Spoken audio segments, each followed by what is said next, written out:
Hi, everybody. Welcome to Miami Lit Podcast. This is Jenny, and I have a very special guest today, Mr. Brandon Webb. Welcome to the podcast. Thanks for having me. It's a pleasure, absolute pleasure to have you. So you have an extensive resume, and you're known for quite a lot of remarkable achievements. But today we're going to talk to you about your life as an author. Yeah.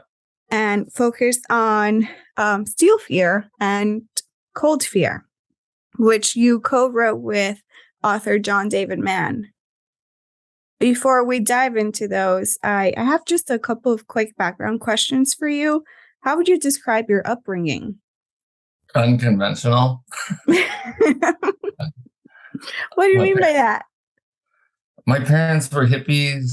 I lived on a sailboat for 5 years, was homeschooled on and off. Before there was online school, I had to mail in my homework over from Mexico. So, I would say unconventional. And the kind of icing on the childhood is I got into a big argument with my father on a family sailing trip, and he kicked me out of the house at 16, and the house just happened to be floating in Tahiti.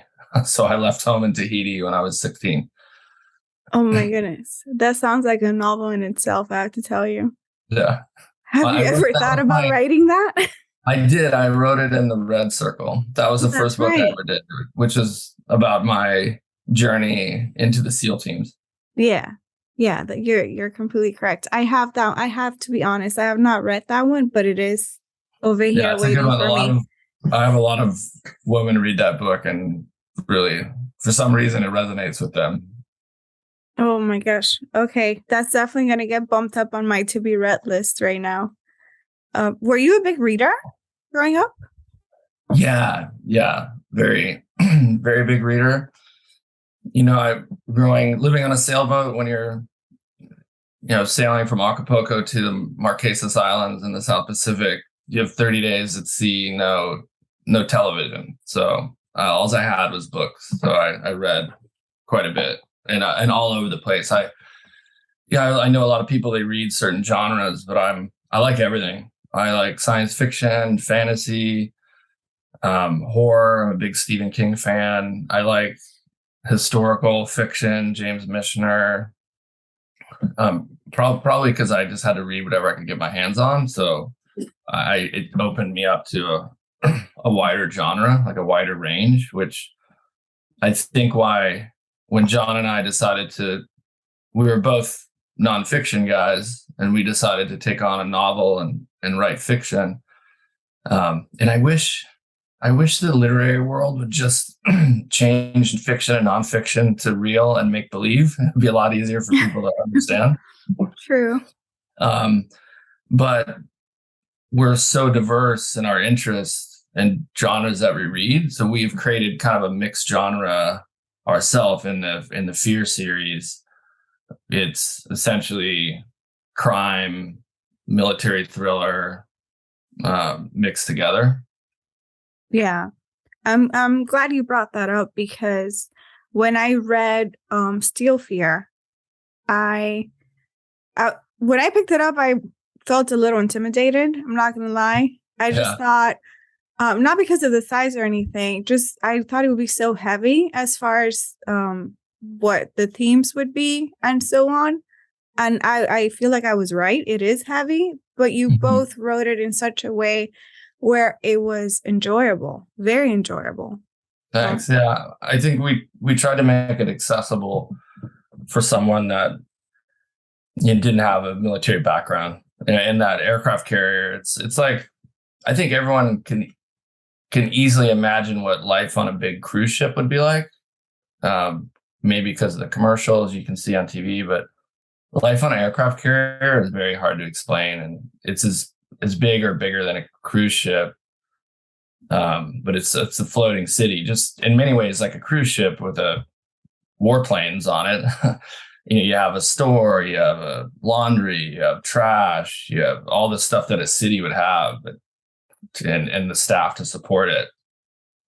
And then you're hurtling jet airplanes off the very tiny deck into the night. It's a crazy environment, and that was something that I knew when I started writing this, and then John agreed to come on and help me finish, that I needed to get him on the boat, or he would never understand it in a way that could be written and accessible by people. And so we asked the Navy permission, and they let him on the ship for a couple of days, gave him the whole tour of the actual Abraham Lincoln where the book takes place. But yeah, I'm glad to hear it from you. Yeah, definitely. I mean, I thought I had some sort of idea of what that would be like, but no, I didn't. I don't know why I thought I would know, but to be honest, but I guess it, from movies and commercials, we feel like we know what you guys go through, but honestly, nobody knows. You have to be there. Do you remember the first time that you ever considered writing? What that experience was like? Yeah, it was when I left the Navy. I don't know, I was inspired by that pirate attack, if people remember, on the Maersk, Alabama, I think it was, with Captain Phillips. I mean, they made a whole movie about it. The Somali pirates, right? Yeah, the Somali pirates. So I wrote a short. I don't know why. I think also Marcus Luttrell was a student of mine, had written Lone Survivor, and I was curious about writing, and he's like, "Oh, you should write your story." And so I just started. I wrote my first kind of short fiction story based on that pirate attack, and then sent it to a few magazines, and I think it was FHM or Maxim UK picked it up, and it did really well, and they're like, "Hey, we want more stuff from you." And that gave me the confidence to write more. Then that got me noticed by an editor who was running a men's site at military.com called Kid Up. It was about, kind of guns, gear, war stories, this kind of thing. And so he started asking me if I could write for him, which I did, and I really enjoyed it. And that got me into digital media. And then I just started writing. And then they asked me to run the blog. And then I actually gave me the idea for the business that I still own today, SOFREP.com. That's what gave me the idea. I'm like, wow, I could just do this myself and do it a little bit better. Because at the time, I wasn't able to do a lot of things that I wanted to do. But anyway, that's what got me into it. And then along the way, I started to write my personal story, got turned down a bunch of times because you have to get an agent. You have to get an agent these days, especially at least in my opinion, in my experience, because no publisher wants to pick up the phone. And as somebody that runs a publishing business, I understand, because then agent de-risks the relationship. I've gone author direct before, and it's been a disaster because we run a small imprint for SOFREP. We do a lot of military nonfiction, and the publisher doesn't have time to deal with a lot of simple questions, and and sometimes childish behavior. To be honest, a lot of creative people they don't understand business. So the agent in the middle is what provides some kind of sanity to the relationship, and so that's why most publishers, just unless it's a celebrity or something, they require an agent. So anyone listening that wants to write a book, you got to get an agent. So, and that's hard. But I found an agent, Margaret, who's a great agent. So she was my first, Margaret McBride. She paired me up with John because she said, "Look, no one writes their own story. You're going to find that things that you would think are not interesting will be very, very interesting to other people. So let me see if this guy John will take it on." And John had written with the likes of Deepak Chopra and some pretty famous people. And I think it was so different to him. That's why I said yes. And that's where I met John. And we've had a writing relationship ever since. And that, again, it took me a bunch of no's to get an agent. I got an agent. We pitched to all the book publishers. This was in 2010 when the Navy SEALs weren't widely known. It wasn't a big deal. We got turned down by everybody except St. Martin's Press. And they offered us barely anything as an advance. But the editor, Mark, who bought the book, I really liked him. And him and I have become good friends. But that was a very long answer to your question. Like, how did I get involved in writing? But that was my journey to first book. And it was full of no's and a bunch of declines. And it just shows, like, if you just keep at it and you keep working at it, you can make it happen. Right. No, thank you for sharing so many details. You hear about those stories, about all those no's, but I feel like we don't really focus on that. As those watching from the outside, we just see all the great achievements. Yeah. So it's a nice reminder that those are very much real, and like you said yourself, you just have to push through those. Did you ever? I guess it's not in your personality to be a quitter, but did you ever have, those moments where you're like, forget it, I'm just gonna move on? Never in the sense look, I've experienced a ton of failure. You write something, it doesn't work, you think it's like amazing and it falls flat. And sometimes that's like, I have, a book that was a national bestseller, should have been a New York Times bestseller.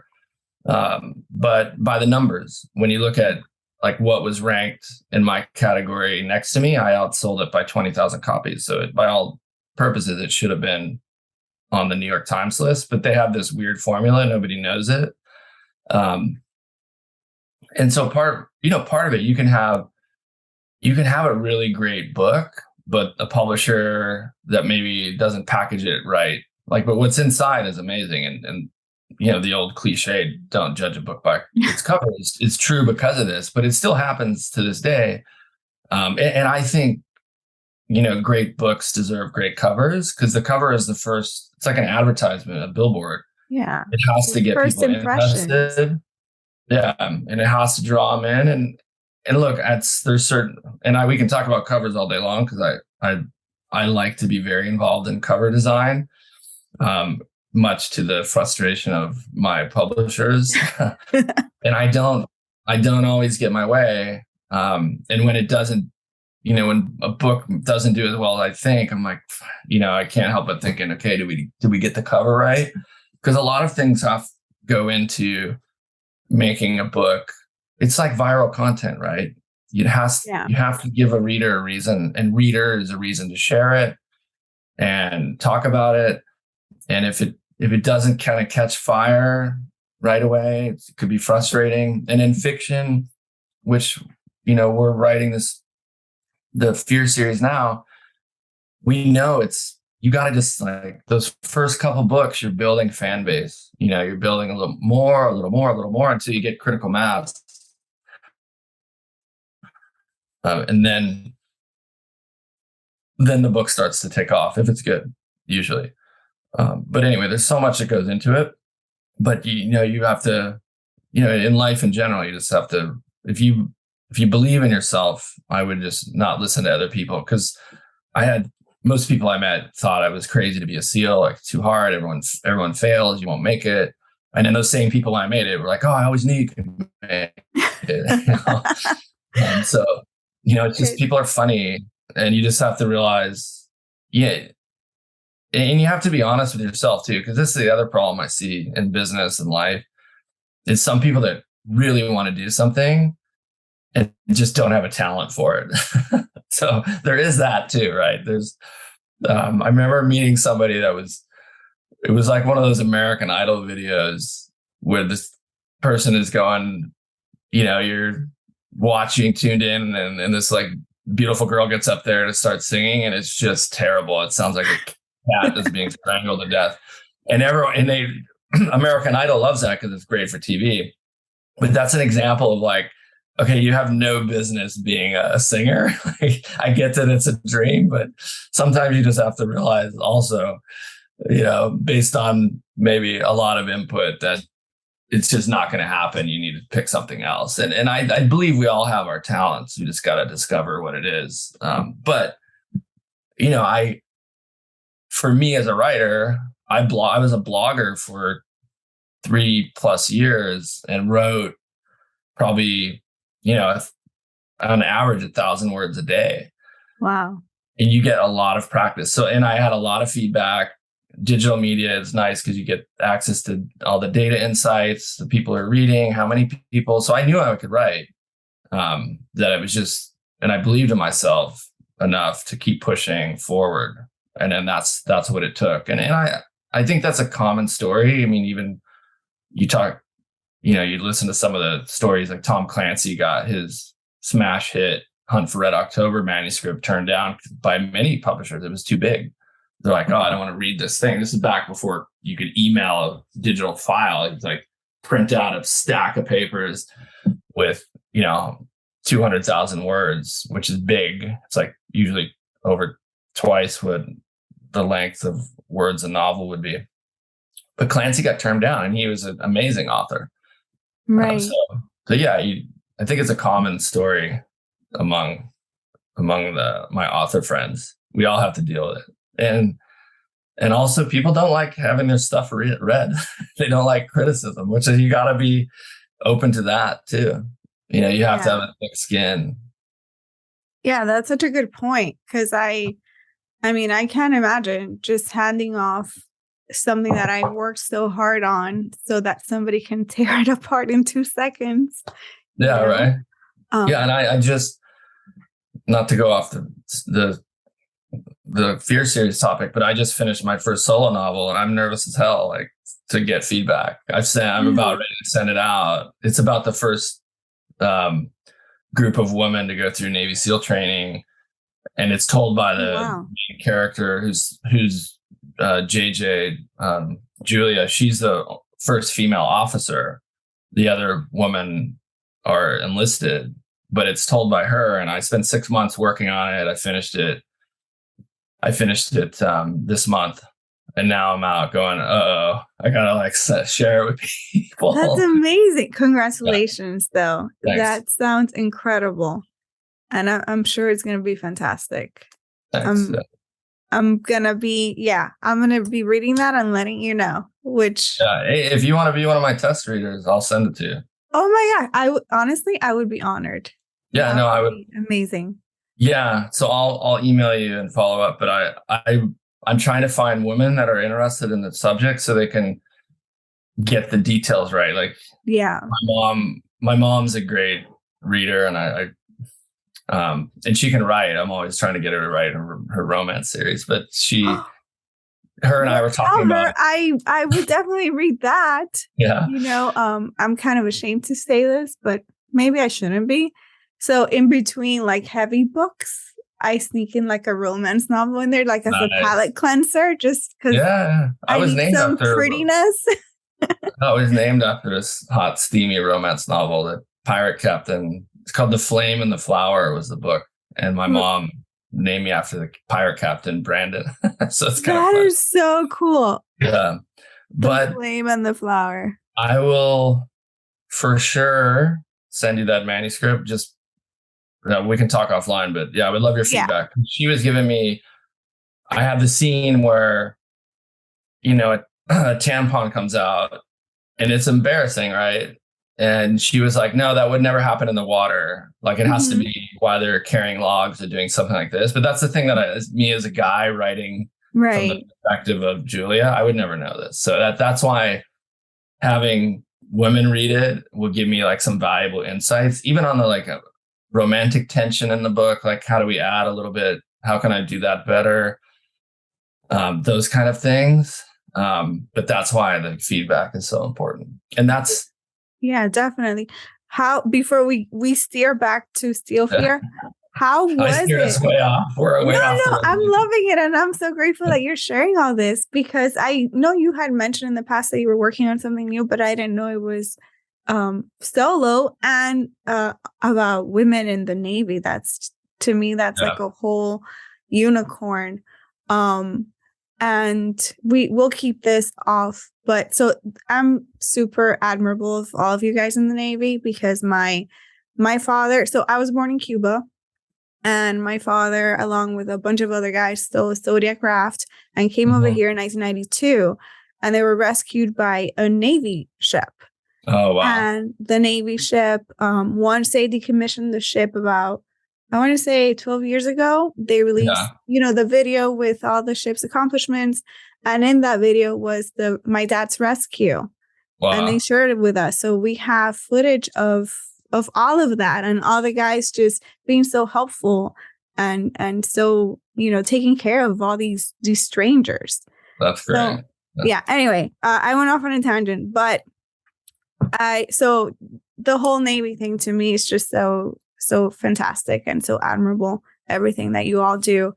But I wanted to ask you, how was it to live inside like this lady's character for the 6 months that you were writing? So I started that. So fiction is it's totally different, and I'm learning, which I kind of like.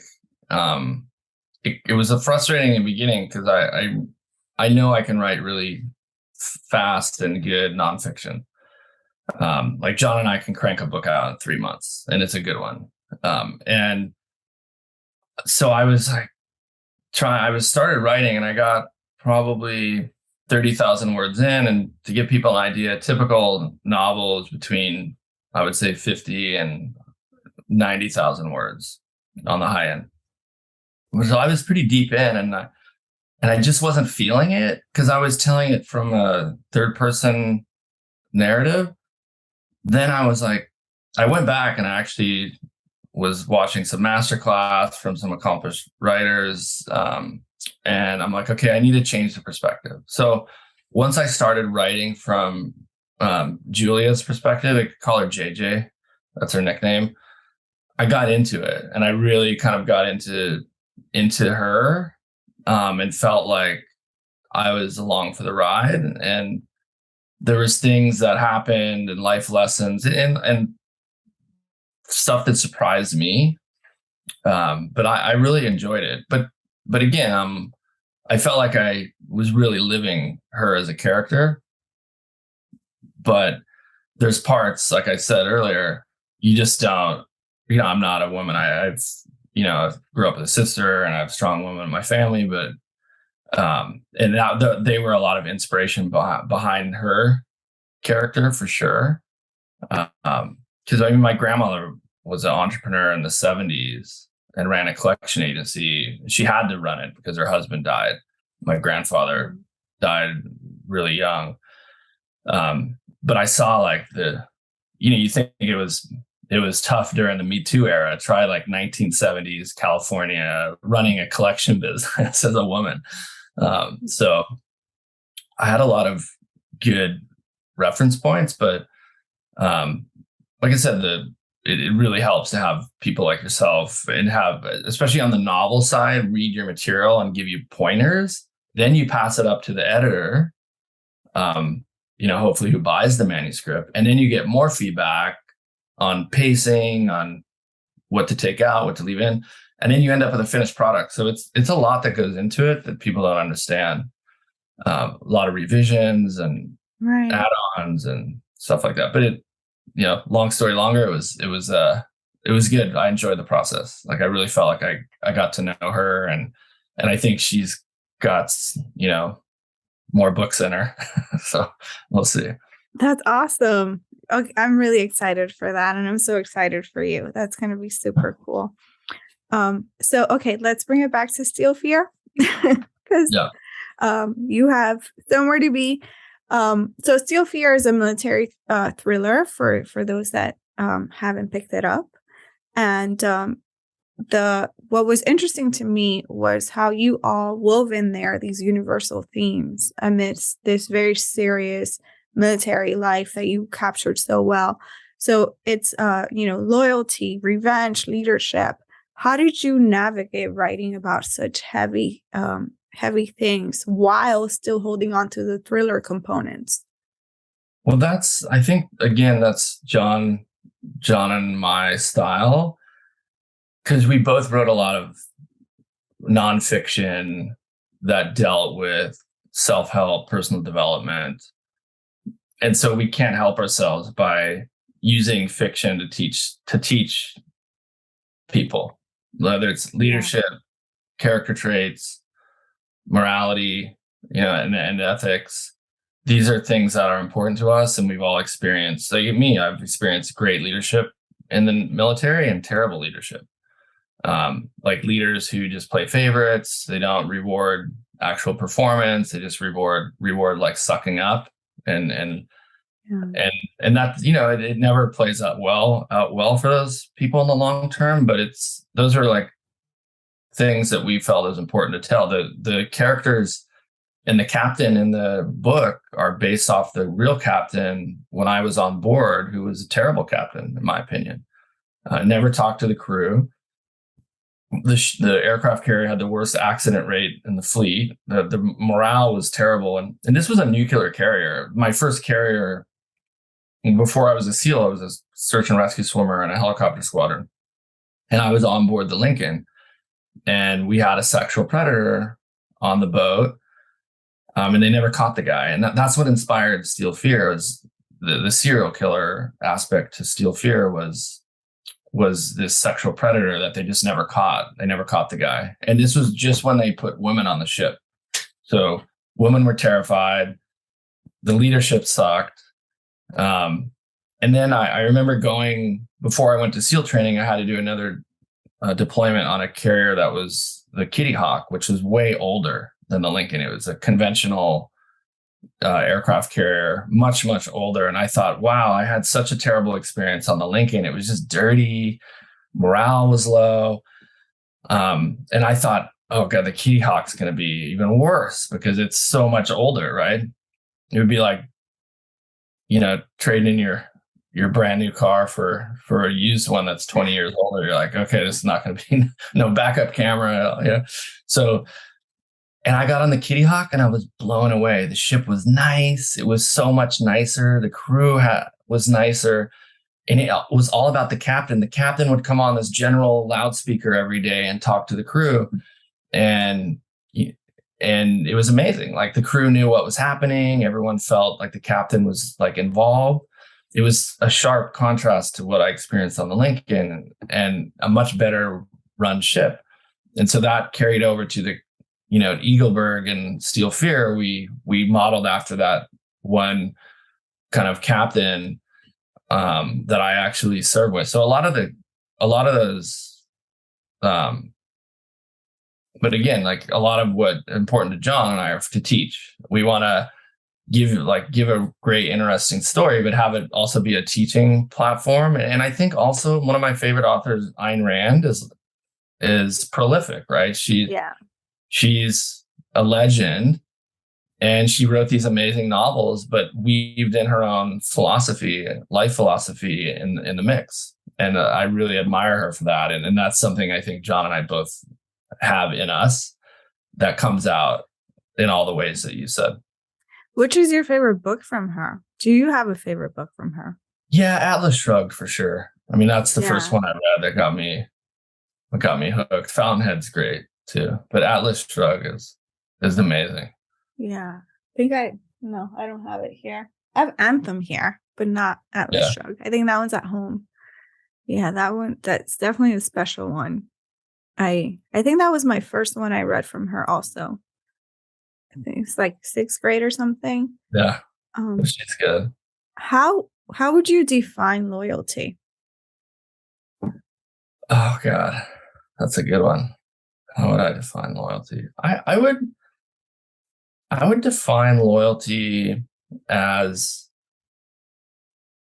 something that exists between two people or two organizations, like a true relationship where, a relationship's been established, and if the other person or other organization, and I say organization because I'm a business owner, and business is a lot about trust. Right. Where something happens and there's like compassion on the other side, and people don't run for the hills, right?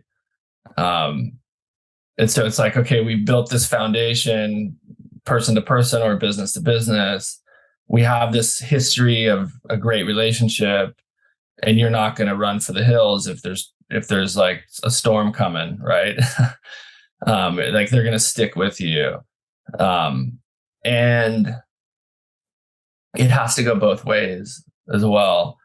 And that's how I would define loyalty. And I think, not to get political, but, you know, Trump always talks about loyalty, right? Well, he's not a loyal person himself. So you cannot expect loyalty when you have no loyalty yourself. That would be my kind of example of where loyalty fails. And he wants just blind allegiance, right? And it just doesn't work because he's not, in my opinion, he's just not a great leader. And he just, he drops people like that. He's not loyal himself. So how can you demand loyalty of other people when you don't exhibit that in yourself? So that's how I would define it without getting too political. But he comes to mind because it's always, every time I hear something on TV, but he's definitely like an interesting character to analyze, the way he goes about business and the way he goes about taking on these leadership roles. Yeah, he's smart. The guy's a smart guy. He does good deals. I think he can pick out good deals, but he's not, like, it doesn't show up to me as somebody I would want my kids hanging around with. And look, we have big problems politically in this country on both sides. I'm not choosing sides here. I'm just pointing out the truth as I see it. But I mean, I get really frustrated because of especially what's happened in the military, right? We had this Afghanistan, we overstayed 17 years in Afghanistan. We destabilized the Northern Arabian Gulf. We caused this, which caused this refugee crisis into Europe. And the Afghanistan pullout was a complete disaster. Nobody held accountable. And I really don't hold Biden at fault because it's his senior military leaders that planned that withdrawal. I mean, there should be some of them being held accountable that's not. So and then we have this political system that delivers us two bad choices for us every 4 years, right? Like, really, is Trump and Biden the best we can do as America? Like, is that really, that's the best we can do? Yeah. But yeah, don't get me started on the politics, but I think we need real political reform in this country. And I run a foreign policy and defense news business, SOFREP.com. So I follow it all the time, and it's important to me because I see, I've lost friends. I've had friends serving in Afghanistan. They're like, why are we here? Past 2004, nobody could really answer that. And we lost a lot of lives and trillions of dollars that could have went into, student loan forgiveness in the US, government scholarship programs for kids to really catch up to the rest of the world in math and the sciences and stuff like this. Like the competitive advantage we enjoyed in Silicon Valley is gone. Like it's a hub still, but there are other hubs now in the world, in Berlin and Lisbon and China, where you have the same kind of talent hub, and we're getting outcompeted as a country. And America is such a big country and such an amazing country.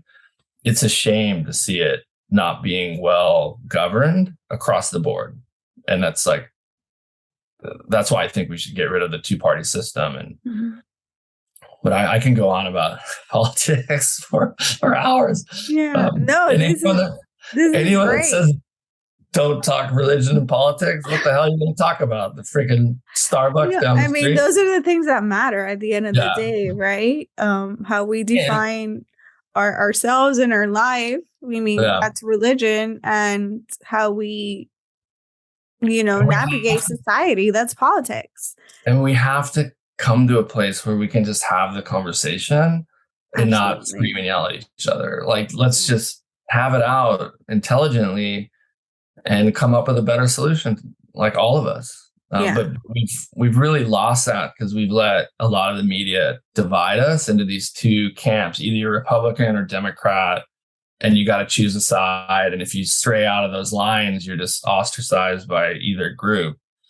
And that's not a good place to be in. It's not. It's just not. And we got big problems to solve in this country: healthcare, education, politics. Yeah. I mean, I couldn't agree with you more. I couldn't put it more eloquently than you just did. And I often wonder, for those that really dedicate themselves to the military life and put so much at risk, how do you keep going when you can plainly see the decisions being made are illogical or are not to benefit anyone?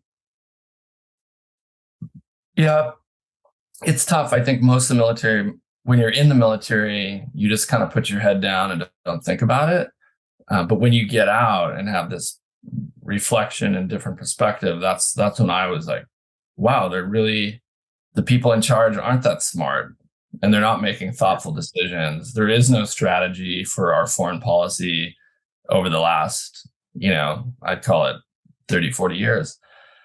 And look, any company that's run well has a good mission statement. Like even the customers of Apple and Nike knows what Nike and Apple stand for, right? They know what those two brands stand for. Nobody knew what we were doing in Afghanistan. Not the people serving in Afghanistan, not the people on the streets of Miami, not the politicians, because I asked many and they all had different answers, or were in the rare cases honest with me and said they don't know why we're in Afghanistan. And that's a problem. Like no way to run a business. And imagine like asking customers, like, what does this company do? Like, I have no idea. Well, why'd you buy that? Well, I just had to, I guess. It's just crazy to think that,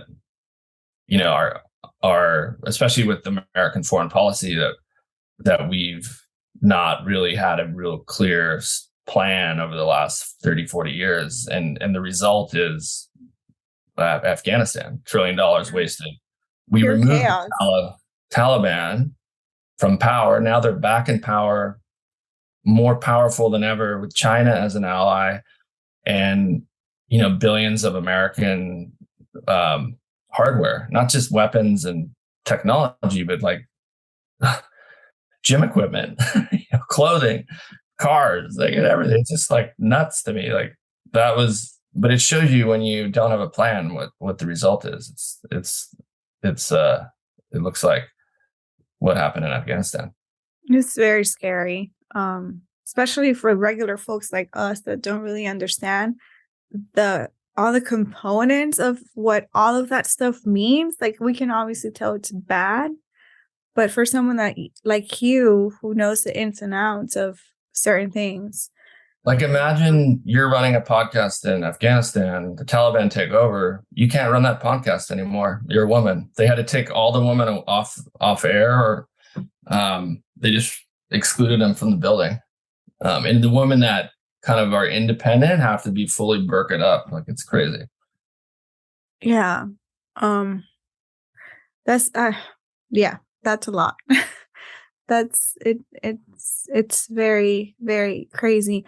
And I like to respect cultures and appreciate people's customs, but there are just certain things that make you wonder, is this culture or is this oppression? And that's where I have trouble. I guess an opinion. I'm with you too. Like I like for sure respect the culture, but there are a certain point where if the culture is like oppressive and holding people back, as in this case women, and the women clearly want change, if there's not a process to deal with that, and it's just met with an iron fist and an imprisonment or worse, then that's a problem. That's where I'm like, okay, that's a problem. Yeah, but it's evident something's amiss. Something's not working. So we briefly touched upon leadership. How would you define an effective leader? In one word, I would say exemplary, Yeah. and that is someone that leads by example.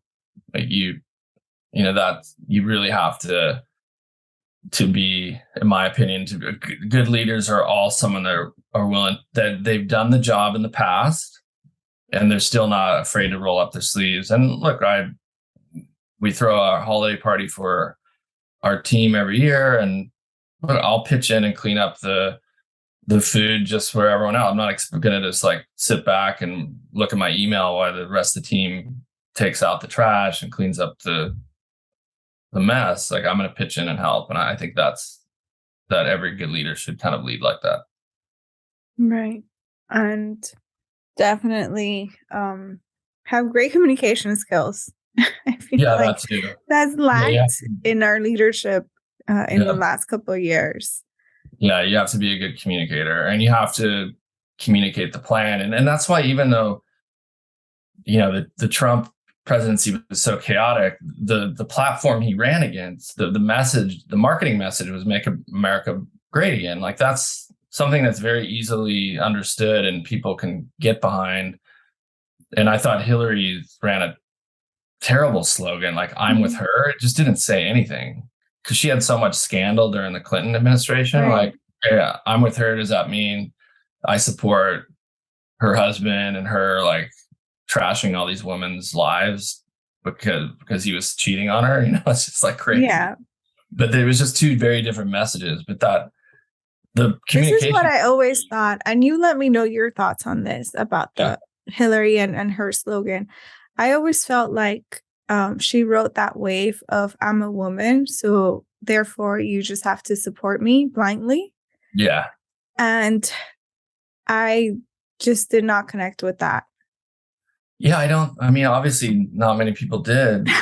Right. Yeah. And also, the brutal truth is, like, that show House of Cards was, I heard, loosely modeled after the Clintons, and she did terrible things and supported terrible things being done to women that were previously coming out and speaking up that they were kind of Me Too'd, right? To put it bluntly, they were inappropriately approached by her husband, and in some cases had extramarital affairs.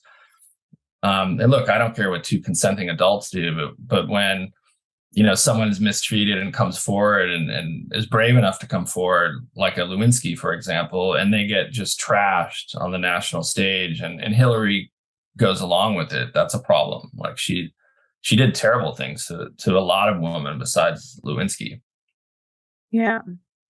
Yeah. That was definitely interesting to watch all of that play out. It's like feeding the victims to the dragon. That's what she did. Yeah. Pretty much. That reminds me of House of Dragons. Did you watch? Yeah. I just watched the second one. It's so good. It's so good. I hate that. That's a strong word. I really don't like how they make us wait a whole week. I mean, I get it. Yeah, I know. You just want to binge the whole season. I'm ready to binge. I'm so ready. It's been, 3 years? So long that we've been waiting. They did such an amazing job, but they've got another hit on their hands for sure. Yeah. And they set record the first release, some like 10 million streamers, but it's so well done. So they've got another hit on their hands. So I'm just glad that it's living up to the hype. Right. Would you see Steel Fear being adapted into, like, a television show? Yeah, we're actually finalizing negotiations right now with a few different nice. Big studios. So it actually got picked up by NBC, and then it got dropped. The option got picked up, and then they didn't renew the option. It's a long story, but we got it back, and now we're about to place it with somebody really good who we're happy with. We weren't that happy with NBC because it was TV. They weren't really taking in the direction that John and I thought it should go. But we're like, okay, We get it. You just got to let it happen. But now we're in a really good spot. We have an amazing production team. We have WME, my agency, packaged us up with a really good producer, Ben Smith. We have a great writer, Jim. And John and I feel like we're in a really much better place. And the studios that are all like big ones you've probably subscribed to. So we're pretty excited about it. That's amazing. Well, congratulations on that. I'm Thanks. excited for you, because the book does read like very much like something like that you would watch. Yeah. And it's so dynamic but yet so deep, and it has, and now I see when you say that you and John both aim to teach, it really does show. Yeah. So, for something like a TV show or even a film, it would be really enjoyable. Thanks. Yeah. And I'm actually going to see my film agent, Hillary, in LA right after we hang up to talk about the novel about the woman Navy SEALs, First of the Best, it's called, at least my title, hopefully. Yeah. But we're talking about adapting that to either movie or TV. So I'm excited about that one. Wow. Oh my gosh. So many great news. I love this. Okay. So do you identify with Finn? A little bit. I'll be honest. Finn started off as a different name, and John really dug into the Finn character. I think Monica was my strong addition to the character development, because she was based on someone I serve with, a woman pilot named Mona. But yeah, there's parts. I mean, John admits there's parts of Finn in me, but I'm not as damaged as Finn. Like, Finn's got some real issues, and we're kind of dealing with that over the next couple books, to really kind of give insights behind his childhood. And he had a very traumatic experience as a childhood that we haven't revealed yet. But I think when people read it, they'll understand how fucked up it is. So, and it's why Finn is so complicated as a character. But I think he's an amazing kind of flawed hero, and he's not the typical, big chest thumping kind of Navy SEAL. Like, look, my friend wrote Terminalist, which came out on Amazon. It's a great book, a great series, but that's just not our character's not like that. Our lead he would be more Rami Malek, right? As a very like lanky, interesting, kind of very complex character. Then, your stereotypical buff Navy SEAL, with the beard and looks like I have to tell you, I think that's one of the things that made me like him so much. He reminds me of that saying, "Still waters run deep." Yeah. So, right, like the antithesis of what you would determine to be the stereotypical Navy SEAL. But yet that there's so much going on in there, and you just want to figure him out so badly. So, I think the formula for Finn worked flawlessly.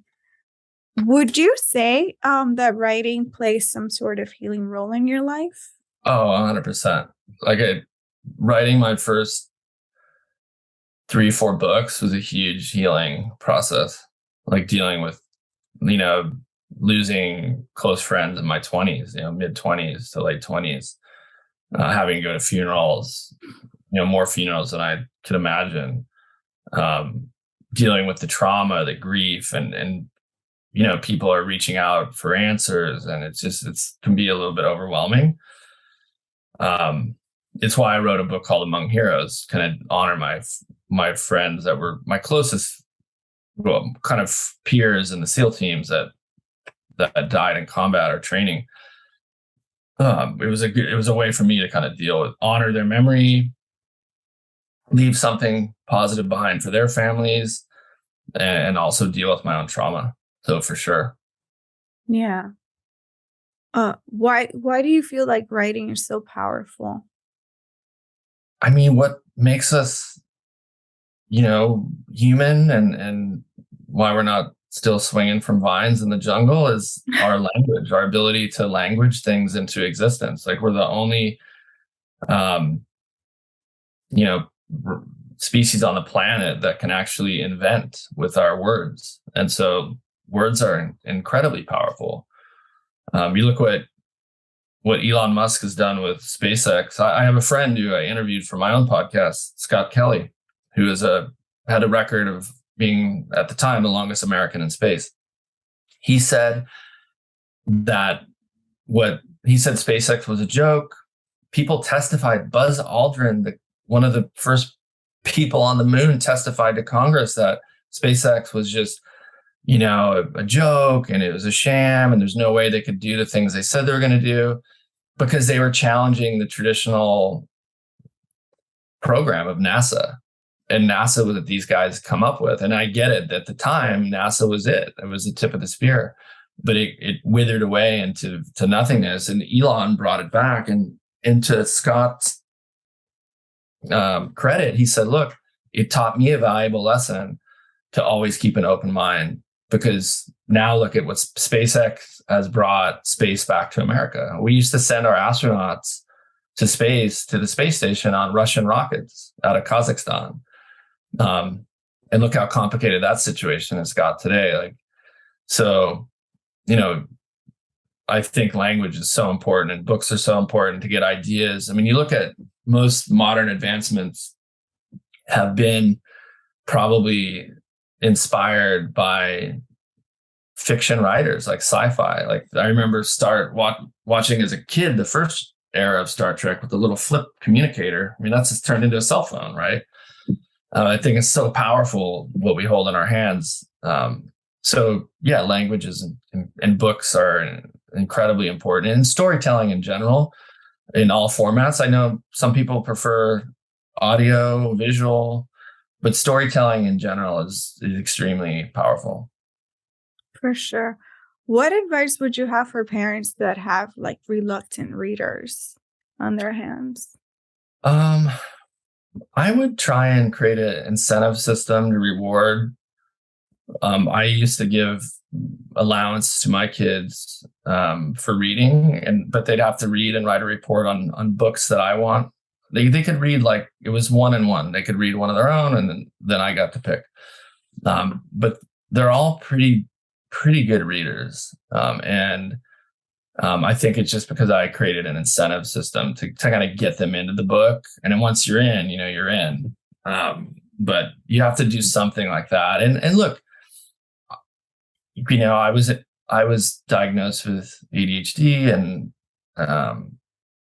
fortunately I'm a good reader, but I know friends that have it, and they have much easier time listening to books. So maybe that's something in this world where we're grabbed in so many different directions, documentary, audiobook, that kind of thing. It might be better. Were you diagnosed early in life or later?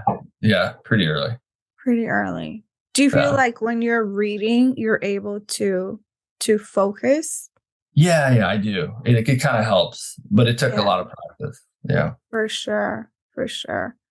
When I was still in the classroom teaching, I think that was one of my biggest challenges, was to get kids to have that first experience of finding success with being able to sit down and just be still with a book. Yeah. But I think a reward system might be the easiest and most surefire way of succeeding. For sure. Yeah, that would definitely work. Do you have a specific process for when you write? I do. I'm working on the fiction process, because nonfiction, I would just outline, very clearly what I want to accomplish, like build my plot mountain and then write to that. I do the same with fiction, but how I finished First of the Best about the woman seals was, I just said, you know what? Here's my goal. I want to come in at this certain word count, but it could be over, it could be less, but I had a goal to write 1,000 words a day minimum. And I ended up probably averaging 2,000 words and finished 2 weeks ahead of schedule. So, and I just write. I said, look, I'm going to set time every day. I'm just going to go. I wrote it in a cafe in Lisbon, Portugal. And I just said, Okay, I'm going to go every day, do my work, set up a couple hours and just write. And that's what I did. Do you experience writer's block a lot, forever? I honestly, there's been periods where I don't get inspired, but I've never, like, as people define it, I've never experienced that. I've experienced where I just know I'm not creative and I'm not in the mind space, and I still force myself to write something. I'll just say, okay, get some words down just to keep up with my like daily commitment to myself. And then there's times where I'm like, oh, I'm on a roll. I'm going to just keep going. I'm just not going to stop. I'm just cancel maybe a meeting or something and just keep writing. Yeah. That happens. But I think also what makes good writers, John said this in one of our interviews, is you have to be a good reader too. So I think you draw a lot of inspiration from reading other really good authors. Helps. That's so true. I mean, yeah, you got to read before you can write, I guess. So to put it in the simplest form. So Steel Fear is followed by Cold Fear. What can readers expect from this second book? I mean, Finn is on the run. He's trying to figure out some big answers to big questions, and he stumbles into kind of a unsolved crime, and just in his nature to kind of like, as it intersects with his own mystery he's trying to solve, like who kind of framed him and these kind of things, and it intersects with that, and so he's drawn into this crime, unsolved murder. It ends up playing a pretty big part in what's happening, and it's in Iceland, so it's like total foreign environment. But I think it's a great one. I thought Steel Fear is a great book, but Cold Fear is an amazing book. Like, I can say that. It's really, we give some more answers, and the third book we're just finishing. It's called Blind Fear. It's in Puerto Rico. All it takes place in Puerto Rico. So a lot of interesting kind of dynamics in the. It's a trilogy, right? Well, no, we're going to keep writing, so it may go longer than 3, but you'd appreciate kind of just like the island politics down there from your Cuban heritage. So that'll be an interesting one for you to read when it comes out. Definitely. Do you know more or less? Do you have a date or? Yeah, right now we're on pace every year, kind of first part of June. Yeah. So that's perfect. It's like a great summer read. Yeah. That's going to be awesome. I'm definitely looking forward to that. So we briefly talked about your company, SOFREP. Is that how you say it? SOFREP. It's soft, right. Like stands for Special Operations Forces Report. It started as a military culture blog, which we still do today. Like, we do a lot of interviews with, say, the Rob O'Neill, the guy that shot Bin Laden, those kind of things. But most of it is a foreign policy and defense news site, and it's a subscription people pay, just like they do the Times. And most of our writers are former military, so they have like tremendous amount of real world experience. And how we turned into a news site is that we saw big media, mainstream media, totally getting it wrong over and over. And the guys that were writing for my site, the men and women, were like, hey, this didn't happen in this way. I have a friend that's over there right now in Afghanistan or Iraq. And then we would write a story and break news. And then the New York Times would call us and be like, who are you guys? Like, how do you know this? So we had to figure out how to become a news site and have a publishing board. And, we made a lot of mistakes along the way, but it's in a really good spot right now. Yeah, no, I think it's very much necessary. You guys are definitely providing something that not only are we missing, but we need, which is actual journalism. I feel like that's lacking, or it's been lacking for the last couple of years. And I wanted to ask you, how do you balance your life as an author and leading such an amazing company that requires so much? Well, I ended up just turning over the business to my number two guy, so I can focus more on the creative stuff and spend more time with my family. But it's important to have good help. I mean, you have to have good help. So that's the way I've done it so far. And then learn how to say no to things. Like I've had to turn down a lot of opportunities. Occasionally I say yes too much. And then I just had to wind down another opportunity as an NFT project. I have two NFT projects going on, but one I was like, okay, this one is something I believe in and want to invest in. And the other one I just had to say no to, even though it was a good opportunity. So you have to sometimes learn how to say no to opportunities. Can you share about those NFT projects? Because right now the consensus is, since it's a bear market, you have all those skeptics going, see, I told you this was going to happen. NFTs are here to stay. And you can see that on OpenSea, there's still a ton of trading activity. And the one I'm doing is the first Navy SEALs crypto project. It's Navy SEALs with a Z. And you go to Navy SEALs .io. You can see it. You can sign up for the Discord, but we're doing these like cool, like 16-bit SEAL characters with a video game and a bunch of kind of real world events that I think provides a lot of cool utility that, a 15-year-old or a 50-year-old would like, to show up for a weekend and shoot with a Navy SEAL, that kind of thing. And they're cool collectible. They're like 16-bit. They look like the little CryptoPunk SEALs. I'm really happy with the artwork, and we have a ton of utility. And I think we're on pace to drop around November, right before the holidays. So I feel good about the project. I think it's gonna do well.